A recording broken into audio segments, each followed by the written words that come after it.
Welcome to the Explainer. Today, we're unlocking the secret to making your English sound more natural. You ever feel like your English is technically correct, but just doesn't sound natural when you speak? Well, experts call this the recognition-production gap. Closing it is the real key to sounding fluent. And the good news? We can totally bridge that gap by focusing on 5 specific keys.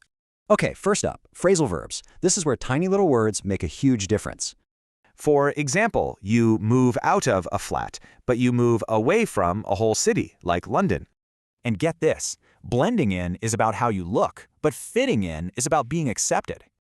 Right, on to our second key. This is about verbs like see and hear. Here, the grammar choice is everything. Using the ing form means you caught an action that was already happening. You didn't see it all. So you heard her playing the piano, but you heard her drop her keys. See how that works? Key number 3 takes on a really common trap, those uncountable nouns that don't get a plural S. We're talking about words like advice, information, furniture, and yep, even toast. The trick is simple. You have to use quantifiers, like a piece of or some. Ready for number 4? It's all about sentence adverbials. They add your personal attitude to what you're saying. And here's the cool part. The adverb, like unfortunately, always goes before the negative word. If you're using British English, I'm afraid not, is a super common and natural sounding phrase.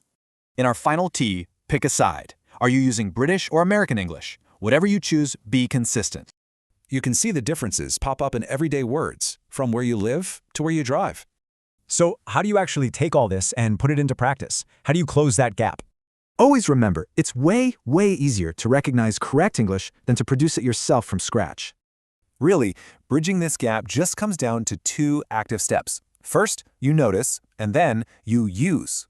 The goal is to move words from just passive understanding to active use. So, what are you going to practice first?